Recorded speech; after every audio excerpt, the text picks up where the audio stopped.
The sound of shattering glass pierces through our front door. My fingers freeze on the steering wheel as I watch my leather-bound journal, a gift from my late father, arc through the air and crash onto our driveway. More belongings follow: clothes, books, photo albums, each one marking another piece of my life discarded like trash. I'm Madeline, and this is how my family chose to celebrate my husband's promotion. The garage door stands wide open, revealing Stephen directing our daughter Mia and his mother Karen like a conductor leading his personal orchestra of destruction. They work with practiced efficiency, as if they've rehearsed this moment for weeks. Maybe they have. "Make sure you get everything," Stephen calls out, his voice carrying that familiar edge of command. I want no trace of her left in this house. My hands tremble as I step out of the car. The afternoon sun feels too bright, too harsh, highlighting every detail I wish I couldn't see. Mia's face lights up with a cruel satisfaction as she tosses my wedding album onto the growing pile. Karen methodically empties drawers into garbage bags, her thin lips pressed into a satisfied line. "What are you doing?" My voice comes out smaller than intended. Stephen turns, and for a moment I catch something in his eyes. Not remorse, but triumph. "Ah, perfect timing. We were wondering when you'd show up to collect your garbage." "These are my things." "Were your things," he corrects, stepping closer. "Just like this was your home. Past tense, Madeline. Always living in the past, aren't you?" Mia snickers, and the sound cuts deeper than any of Stephen's words. Our daughter, who once crawled into my bed during thunderstorms, now stands beside her father wearing his same contemptuous smile. "You can't just throw me out," I say, trying to inject strength into my voice. "This is my house, too." Karen emerges from the garage, clutching my mother's antique jewelry box. "A house needs proper maintenance, dear. You've let everything slide. Your appearance, your duties, your marriage. Stephen deserves better than a woman who can't keep up with his success." "Keep up?" I laugh, but it sounds hollow. "I've supported him through everything. I put my career on hold." "And that's exactly the problem," Stephen interrupts. "You've become dead weight. Look at yourself. No job, no ambition, just endless complaints about wanting to find yourself. Well, here's your chance. Find yourself somewhere else." My gaze shifts to Mia, searching for any trace of the loving daughter I raised. She meets my eyes briefly before looking away, her fingers tightening around my old sketchbook. "Dad's right, Mom. You're always so negative, always making us feel guilty for wanting more." The betrayal tastes like copper in my mouth. 17 years of bedtime stories, bandaged knees, and midnight conversations about boys, all erased by Stephen's influence. "I've already spoken to my lawyer," Stephen continues, his voice dropping to that silky tone he uses to close business deals. "You'll be hearing from him tomorrow. For now, take your things and go. Consider this a favor. I'm setting you free to find all that fulfillment you keep whining about." Karen tosses another bag onto the pile, her wedding ring catching the sunlight. "We've packed everything. You should be grateful we took the time." I stand there, watching my life scattered across our driveway like the aftermath of a storm. The neighbors' curtains twitch, our audience for this carefully orchestrated humiliation. Slowly, I walk to my car and pop the trunk. Each item I pick up feels heavier than the last.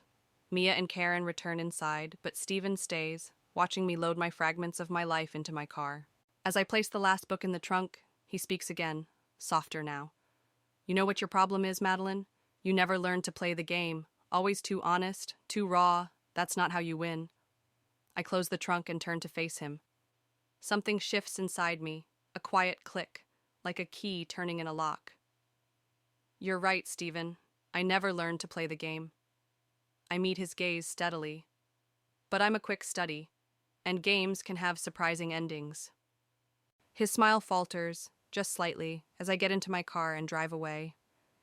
In my rearview mirror, I watch my former life shrink into the distance, and with each passing moment, that quiet click grows louder, transforming into the steady drumbeat of revenge. The cheap motel coffee burns my tongue as I scroll through old photos on my phone. Stephen and I on our honeymoon in Maui, his arms wrapped around me as we watch the sunset. The image blurs, and I realize I'm crying again. Pathetic. 20 years of marriage reduced to a collection of pixels and hollow memories. A text message pops up from Karen. "Left some more of your things by the curb. Better hurry before the garbage collectors arrive." My fingers hover over the keypad, but I delete my response. She's baiting me, just like she's done for the past 20 years. I remember the first time she showed her true colors, at our wedding reception. Such a lovely dress, dear. Almost makes you look like you belong here. The motel phone rings, startling me. It's the front desk.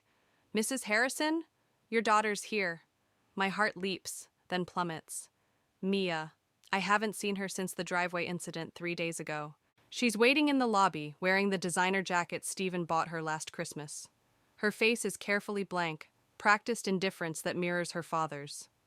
Dad wants the keys to the lake house, she says without preamble. I laugh, the sound sharp enough to make her flinch. The lake house is mine, my inheritance from Grandpa. Dad says it's community property. He needs it for entertaining clients. Of course he does. I study her face, searching for any trace of the little girl who used to beg me to read her bedtime stories. Did he send you because he thought I'd be more likely to give in to you? She shifts, uncomfortable. I volunteered. Why? Because... She hesitates, mask slipping. Because I wanted to make sure you're okay. No, you didn't. The words come out harder than intended. You wanted to prove to your father that you could handle this task, that you're worthy of his approval. Color floods her cheeks. That's not... Remember when you were 14? I interrupt. You got that C in biology, and your father wouldn't speak to you for a week. Remember who sat with you every night, helping you study until you brought that grade up? Stop trying to make me feel guilty, she snaps, but her voice wavers. You're the one who gave up. You stopped trying to keep up with Dad's ambitions. You embarrassed him at company parties, always talking about your stupid art classes and... My stupid art classes paid for your dance lessons, I say quietly. The ones your father said were a waste of money until you won that competition, and he could brag about having a champion dancer for a daughter. She takes a step back, fingers twisting the strap of her designer purse. Just give me the keys, Mom. Please don't make this harder than it needs to be. I reach into my bag and pull out my key ring. The lake house key glints under the fluorescent lights. Tell your father he can have the lake house when hell freezes over. And Mia? I meet her eyes. When he eventually turns on you, and he will, remember who always loved you for exactly who you are. Her face crumples for a moment before she rebuilds her walls. You're bitter and jealous. That's all this is.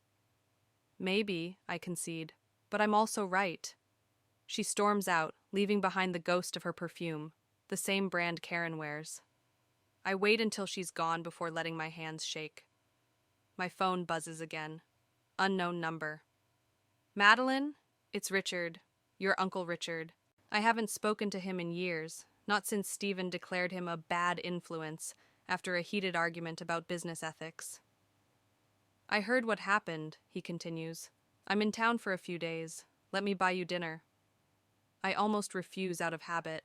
Stephen always hated when I made plans without consulting him first. The thought makes me angry enough to say yes. Perfect, Richard says. And Madeline, bring those lake house keys. I think it's time we discussed some creative uses for inherited property. For the first time in days, I feel something other than despair. It's small, sharp, and dangerous, like the edge of a knife catching light. I look at my reflection in the motel mirror.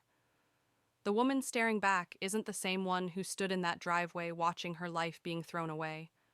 This woman's eyes hold something new, purpose. Stephen taught me about power. Karen showed me how to wield influence. And Mia demonstrated the effectiveness of carefully chosen cruelty. Time to show them what an excellent student I've been. Richard's restaurant choice speaks volumes. An upscale steakhouse where Stephen always wanted reservations, but could never get them. I recognize faces from Stephen's company photos, the elite circle he desperately tried to penetrate. My uncle catches my wandering gaze and smiles. Old habits die hard, he asks, pouring more wine. You're still tracking his social climbing markers. I start to deny it, but my phone buzzes. A notification from our joint account. My fingers freeze on the stem of my wine glass as I read the message. Another withdrawal. $50,000. Gone. Madeline? Richard's voice seems distant. What's wrong? I show him my phone, hands trembling. He's emptying our accounts, everything I saved for Mia's college. Let me see that. Richard takes my phone, his expression hardening as he scrolls. There's a pattern here. Regular withdrawals, increasing amounts. How long has this been happening? But I do know. The first substantial withdrawal coincided with Stephen's promotion celebration 6 months ago. The celebration he claimed was too expensive for me to attend. Your name is on these accounts, Richard says. Did you authorize these transfers? No. The word tastes bitter. He always handled the finances, said I wasn't good with money, that I'd mess everything up if... My phone rings. Stephen's face appears on the screen. Answer it, Richard says quietly. Put it on speaker. I do. Stephen's voice fills the space between us, sharp with accusation. Enjoying dinner with our money, Madeline? What? Don't play innocent. I can see the charge from Morton's on our card. Quite expensive for someone who claims they can't afford to move out of that pathetic motel. Richard's eyebrows rise, but he remains silent. That's my personal card, I say. From my art teaching money. Your money? Stephen laughs. Everything you have is because of me. And since you're so concerned about finances, I've moved our savings somewhere safe. Can't trust someone who's clearly unstable with access to family funds. Those savings were for Mia's education. Mia's future is my concern now. You've lost that privilege. His voice drops lower. By the way, Karen mentioned seeing you near the lake house yesterday. Remember our agreement about property division? Don't make me get the lawyers involved. The line goes dead. Richard reaches for my phone, but I clutch it tighter. I need to call Mia, I say. She needs to know. She already knows, a familiar voice cuts in. Karen stands at our table, her designer suit immaculate as always. In fact, she helped Stephen transfer the funds. Such a responsible daughter, protecting family assets. My stomach lurches. You followed me here? Someone had to document your erratic behavior. Karen's smile is razor sharp. Drinking expensive wine while claiming poverty? The courts will find that interesting. Richard stands slowly. Karen Harrison? We met at the charity gala last spring. I don't believe you recognized me earlier when you were photographing our table from the bar. Color drains from Karen's face as she registers who she's speaking to. Richard Blackwood? I didn't realize that I'm on the board of directors for your son's company. Richard's voice remains pleasant, but his eyes are steel. Fascinating timing, these financial movements, especially given the upcoming audit. Karen's perfectly manicured hands clench her purse. This is a family matter. Everything's a family matter, Richard says, including the questionable transactions I've noticed in the company's books. Stephen's department, I believe? The threat hangs in the air between them. Karen retreats without another word, her heels clicking rapidly across the restaurant floor. I stare at my uncle. The company books? Let's just say Stephen's promotion came with some interesting patterns of his own. Richard sits back down, straightening his napkin. Now, about that lake house. I believe it's time we discussed turning it into something that would really upset your husband. How do you feel about women's shelters? For the first time in years, I feel the corners of my mouth turn up in a smile that mirrors the one I've seen so often on Stephen's face. The smile of someone who knows exactly how to hurt their target. Tell me more, I say, reaching for my wine glass with steady hands. The lake house stands silent in the morning mist, its windows reflecting accusations back at me. Richard's proposal about converting it into a women's shelter sits heavy in my mind as I unlock the front door. The familiar scent of pine and memories hits me first. My phone vibrates. Another text from Mia. Dad says you're trying to ruin everything again. Why can't you just leave us alone? I pocket the phone without responding and move through the rooms, touching photograph frames, running fingers along dusty surfaces.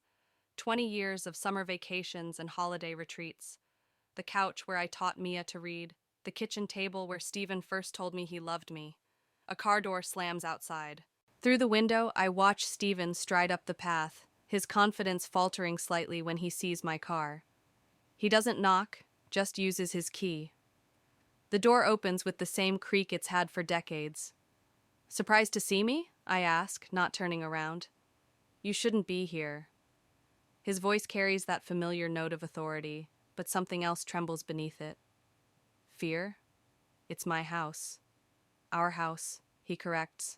And since you're being difficult about the division of assets, like the college fund you emptied? His reflection in the window straightens his tie. I'm protecting our daughter's future from your emotional instability. By stealing her education money? By ensuring it's properly managed. He moves closer. Speaking of management, I had an interesting meeting with the board yesterday. Seems someone's been asking questions about departmental finances. I turn to face him, noting the shadows under his eyes, the slight tremor in his usually steady hands. How fascinating. Richard Blackwood. Stephen spits the name like poison. Your uncle. Did you really think I wouldn't make the connection? Did you really think I wouldn't notice the missing money? His laugh holds no humor. Notice? You've never noticed anything beyond your little art projects and domestic fantasies. You have no idea how the real world works. I noticed how you changed after each promotion, how you started coming home later, smelling of expensive scotch and desperation. I moved toward the kitchen, where Mia's height measurements still mark the doorframe. I noticed how you taught our daughter that cruelty equals strength. I taught her to survive. You taught her to become you. His hand slams against the wall beside my head. Careful, Madeline. You're playing a dangerous game. No, Stephen. I'm finally learning the rules of yours. The front door opens again. Karen's voice carries through the house. Stephen, the movers are... Oh. She appears in the doorway, perfectly coiffed as always, but her eyes betray surprise at finding us both here. Mother... Stephen steps back, straightening his jacket. I thought we agreed you'd wait. Movers? I interrupt. For what? Karen recovers quickly, her smile sharp as broken glass. Stephen's accepting a position in London. The company thinks it's best, given the current situation. Mia's already looking at international schools. The room tilts slightly. You're taking my daughter to London? Our daughter, Stephen corrects. And yes, she's quite excited about the opportunity. Unlike some people, she understands the importance of advancement. My fingers find the kitchen counter, gripping until my knuckles whiten. Does she understand you're running away? We're moving forward, Karen interjects. Something you've never been able to do. Always clutching at the past, at this dusty old house. This dusty old house, I say quietly, is about to become Hope Harbor Women's Shelter. The paperwork was filed yesterday. The silence that follows is absolute. Stephen's face drains of color. You can't, he whispers. Watch me. Karen steps forward. Now, Madeline, be reasonable. This property has been in the family. My family, I correct. My grandfather's gift to me. And now it's my gift to women who need escape from men like your son. Stephen's phone rings, shattering the tension. He checks it, and something in his expression shifts. Fear bleeds through the anger. The board, he mutters. Emergency meeting. Better not keep them waiting, I say. I hear they have some interesting questions about departmental finances. He leaves without another word, Karen trailing behind him like a well-trained shadow. Through the window, I watch them argue in the driveway before speeding away in separate cars. My phone buzzes again. Richard. Board meeting in progress, ready for phase 2? I look around the lake house one last time, at all the memories it holds, and type my response. Yes. Sometimes the only way forward is to burn the past to the ground. The coffee shop's windows steam up as rain pelts the glass. I stare at my laptop screen, reviewing the latest design mock-up for a client, my third this week. The work keeps my hands busy, my mind focused on something other than the board meeting happening across town. A shadow falls across my table. Mia stands there, soaked from the rain, mascara smudged beneath her eyes. You have to stop, she says without preamble. I save my work, close the laptop. Sit down. No, just stop whatever you're doing. Dad's drinking again. Grandmother's having anxiety attacks. Everything's falling apart, and it's your fault. The barista glances our way. I keep my voice low. Is that what they told you?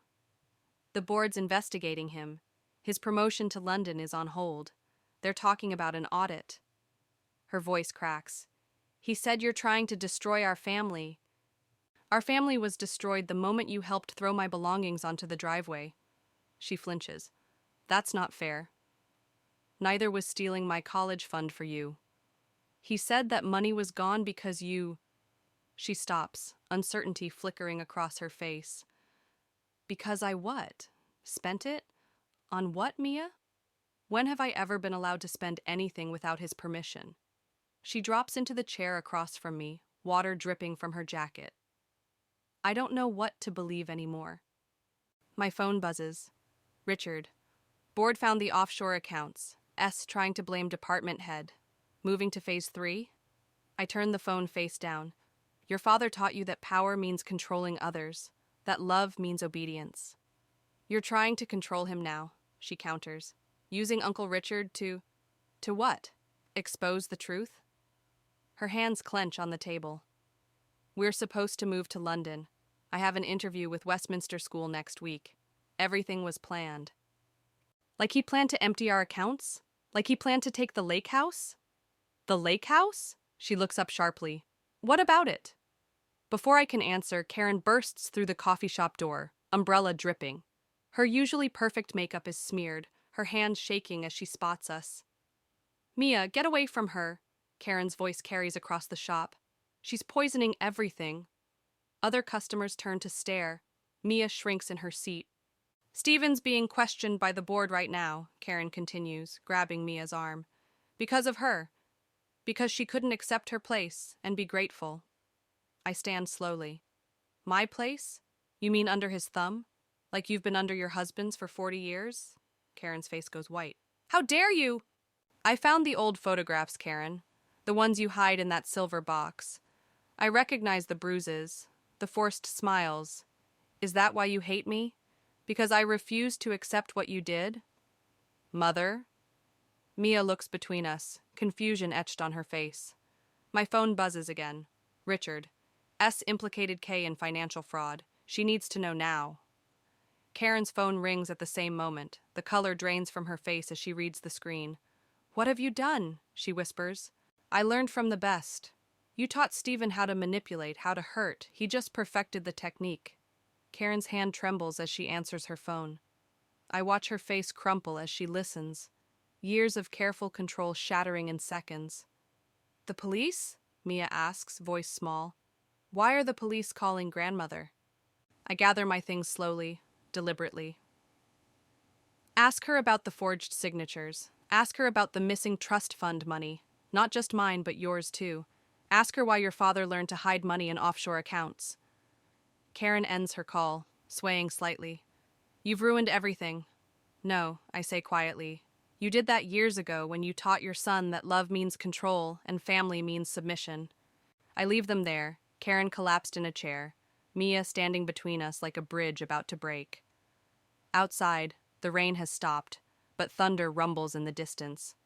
My phone buzzes one final time. Richard. Police want to question KS under investigation. Sure you want to continue? I think of Mia's face, of Karen's shaking hands, of Stephen's carefully constructed world crumbling piece by piece. The revenge tastes different now, less sweet, more complex. But I'm too far down this path to turn back. Continue, I type back, all the way down. The company Christmas party glitters with forced cheer. Through the Grand Hotel's windows, snow falls on Manhattan, coating everything in deceptive white. I adjust my black dress, bought with my first freelance payment, and watch Stephen hold court across the room, his arm around Mia's shoulders. Richard appears beside me, champagne in hand. Ready? No. I accept the glass. But it has to be tonight. The board's announcement, I know. The champagne tastes like ash.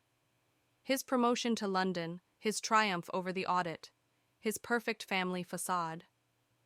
Stephen catches my eye across the room, his smile sharpening. He whispers something to Mia, who laughs too loudly. They're playing their parts perfectly. Devoted father, adoring daughter, all while Karen circulates among the board members' wives, spreading whispers about my mental stability. My phone vibrates. An email from my lawyer. Mrs. Harrison, concerning the evidence you provided about the offshore accounts. The rest of the message blurs as Stephen approaches, Mia in tow. Madeline, he says smoothly. How unexpected. I don't recall you being on the guest list. I'm Richard's +1. Uncle Richard, Mia corrects, voice dripping honey-coated venom, always swooping in to save Mom from herself. Richard's hand tightens on his glass. Mia. Ladies and gentlemen, the CEO's voice booms through the room. If I could have your attention? Stephen's smile widens. Excuse us. Some of us have achievements to celebrate. They turn away, joining the crowd gathering around the CEO. I move closer, Richard at my shoulder, as the announcement begins. It gives me great pleasure to announce that despite recent challenges, our London expansion project will proceed under the leadership of Stephen Harrison. Applause drowns out my heartbeat. Stephen steps forward, pulling Mia with him, the picture of corporate success and family values. Furthermore, the CEO continues, the board has reviewed all recent allegations and found them to be completely unfounded. My phone buzzes again. The lawyer's message continues. Evidence appears to have been altered. Original documents show your signature authorizing all transfers. The room spins slightly. Richard grabs my elbow. Madeline? He forged my signatures, I whisper, but he made it look like I forged his. Stephen's voice carries over the crowd. I'd like to thank my beautiful daughter, who's been my rock through these baseless accusations. Another message flashes. Police want to question you about potential fraud. The champagne glass slips from my fingers, shattering on the marble floor. Heads turn. Karen materializes, her smile triumphant. Poor Madeline, she announces loudly, always making scenes, always breaking things. Mia steps forward, but there's something different in her eyes. Fear. Mom? Tell her, I say to Karen. Tell her about the trust fund you and Stephen emptied. Her trust fund. Trust fund? Mia looks between us. Your grandfather left you money, I continue, voice shaking. Ask them where it went. Ask them about the offshore accounts in your name. That's enough. Stephen's voice cuts through the murmurs. Security, please escort my unstable soon-to-be ex-wife out. Show them the documents, Richard, I say. Show them what we found. Richard doesn't move. His face is ashen. Madeline, I'm sorry. The documents, they're gone. The servers were wiped. The security guards approach as Stephen's smile turns predatory. As I said, baseless accusations from a troubled woman. You did this, I whisper.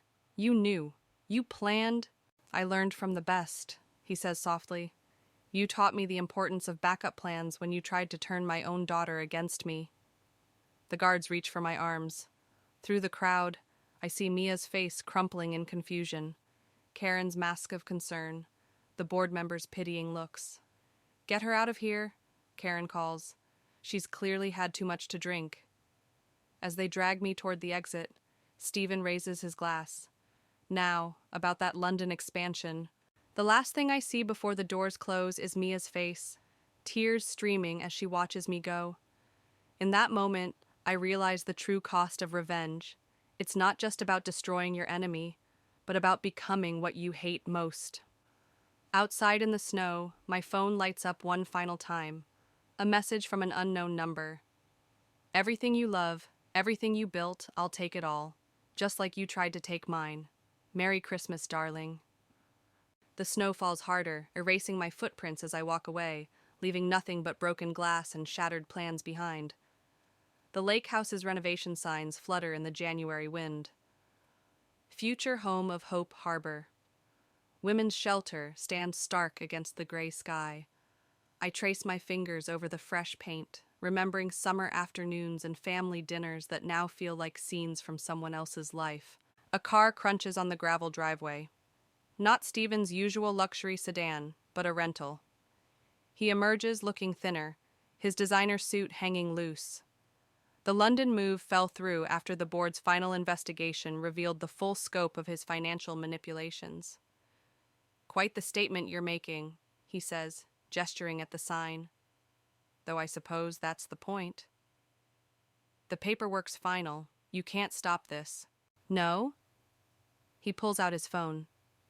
"Mia, sweetheart, show your mother what you found." My daughter steps out from behind the house, clutching a familiar silver box, Karen's hidden treasure of old photographs and documents.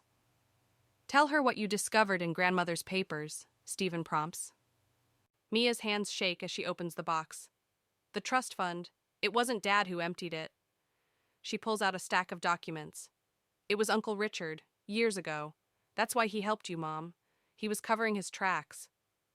The world tilts slightly. "You're lying." "Richard's signature, his accounts." Stephen's voice carries that old, familiar triumph. "He played us both, darling. Used your revenge fantasy to hide his own theft. The board knows everything now." "The police are questioning him," Mia adds softly. He confessed." My phone buzzes. A news alert. "Business mogul Richard Blackwood arrested for fraud." "You see?" Stephen steps closer. "You were so eager to paint me as the villain.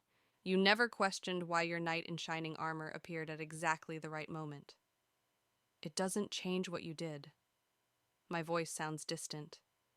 "The abuse, the control. I protected this family." The facade cracks, raw desperation bleeding through. "Everything I did was to keep us from ending up like—" He stops, glancing at Karen's box. "Like your father?" I finish. "The man who abandoned you and Karen after gambling away everything?" Mia's head snaps up. "What?" "Ask your grandmother about those bruises in the old photos. Ask her why she taught your father that love means control." I move toward the lake house door. "You both learned the lesson well." "Mom," Mia's voice wavers. "I found something else." She pulls out a faded envelope. "Grandmother's divorce papers. The settlement. It matches the amount Dad's been moving offshore." Stephen goes very still. "You didn't just steal my college fund," she continues, tears streaming. "You stole grandmother's escape money, the savings she hid from your father." "I borrowed it," he says quickly, "for investments, for our future." "For gambling," I cut in, the pieces finally clicking. "Just like your father. The offshore accounts, the desperate promotions, the London transfer. You're running from debts, aren't you?" His silence is answer enough. "How much?" Mia demands. "Everything," he whispers. "The house, the accounts, your tuition. It's all gone." The wind picks up, scattering renovation plans across the yard. Plans for a place where women can escape men like Stephen, like his father, men who mistake control for love and fear for respect. "You can't open this shelter," he says, desperation edging his voice. "The publicity, the questions. I'll lose everything." "You already have." I unlock the lake house door. "But Mia hasn't. The shelter's first donation came from an anonymous source, Karen's hidden accounts, the ones you couldn't find." "Grandmother?" Mia's eyes widen. "She made her choice," I say softly. "Now you make yours." Mia looks between us. Her father, crumbling under the weight of his lies, and me, standing in the doorway of a house being transformed from a prison of memories into a sanctuary of hope. She places Karen's box in my hands. "I want to help, with the shelter, if you'll let me." Stephen steps forward but stops at my raised hand. "This is your legacy," I tell him. "Not the money or the status, but this moment, watching your daughter choose truth over power." He turns away, shoulders sagging, and walks to his rental car. The man who once filled rooms with his presence now seems small against the winter sky. Mia and I watch him drive away, Karen's box of secrets between us like a bridge or a barrier. We haven't decided which yet. "Mom?" she whispers. "I'm sorry." "I know." I open the lake house door. "Come inside. We have work to do." Spring sunlight streams through Hope Harbor's newly installed windows as I hang the final photograph. Not a family portrait, but a simple shot of the lake house as it once was, a reminder of what places and people can become. The shelter's first resident arrives today. My phone buzzes with a text from Mia. On my way with the welcome baskets. Karen helped make them. Karen. The name still catches in my throat, but something shifted the day she handed over her hidden accounts. Now she volunteers here twice a week, teaching financial literacy to women who remind her too much of herself. The doorbell chimes. Instead of Mia, I find Stephen on the porch looking older in discount store clothes. The designer suits and artificial confidence are gone, replaced by something raw and uncertain. Madeline, he clears his throat. I'm not here to cause trouble. Why are you here? He holds out an envelope. The gambling addiction program. They encourage making amends. Inside is everything I could piece together about the money. Account numbers, transactions. It won't fix anything, but... No, I agree. It won't. A car pulls up, Mia laden with welcome baskets. She freezes at the sight of her father, then straightens her shoulders and walks past him into the house. She's stronger than both of us, I say quietly. She is. His hands twist the envelope.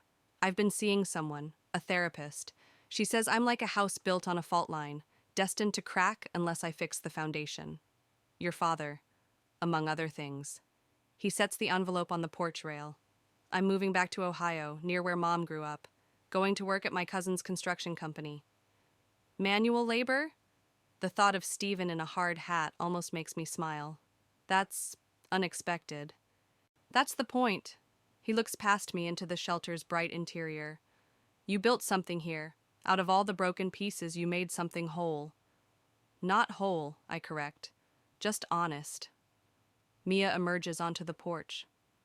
The baskets are in the kitchen. Grandmother's bringing more later. She doesn't look at Stephen. He nods, understanding. I'll go. Just the envelope. Please read it. After he leaves, Mia picks up the envelope. Should we burn it? No. I take it from her hands. Some answers are worth having, even if they hurt. We work in comfortable silence, arranging the welcome baskets, checking the security systems, preparing for our first resident. The shelter's brochure sits on the front desk, featuring a quote I chose carefully. Healing comes not from changing your story, but from finally telling it true. Mom? Mia pauses in arranging flowers. Do you ever wish you'd done things differently? Gone for more revenge instead of this?